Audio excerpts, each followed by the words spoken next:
Remember the Trojan Horse, the Greek army leaving the gift of a wooden horse outside the walls of Troy, Trojans dragging it in, finding, oh, it's full of Greek soldiers. Well, that's what we saw today with the protests, which we were told were by environmentalists upset about global warming. Around 150 protesters used that excuse to bully other people, to block a road and bar entry to a mining conference, to brawl with police and, allegedly, hit police horses. And, in fact, to cause so much havoc that 50 of them were arrested. 2 people have been arrested in relation to cruelty to animal offences after they slapped a police horse in the face.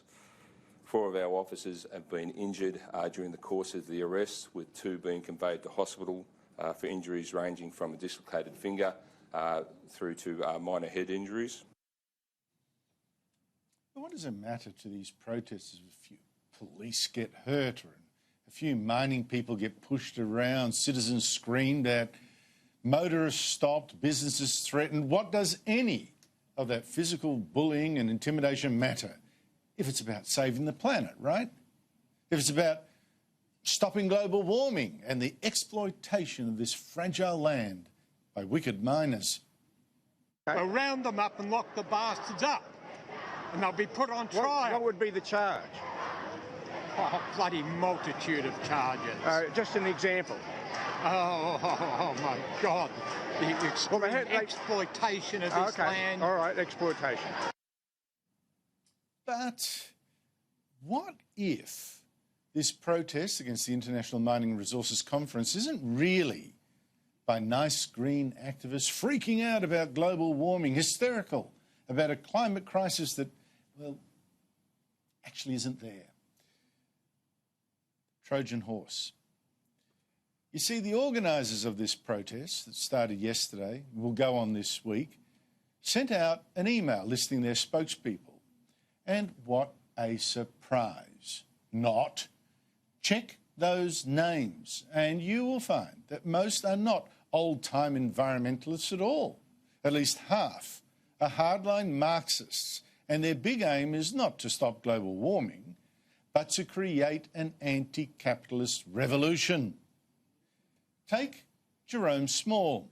He's an industrial organiser for the Socialist Alternative, which says it's a revolutionary Marxist organisation that stands for the overthrow of capitalism and the construction of a world socialist system. And this, it says on its website, means the smashing of the capitalist state, the dismantling of existing state institutions like our parliaments, like our courts, like our armed forces and the police, which may explain why the police at today's protests got treated like the enemy. Also on this list of organisers is Emma Black, an English teacher, also from the Socialist Alternative, and Jacob Andrew-Walther from the Socialist Alliance, which likewise believes in smashing capitalism, getting rid of the police.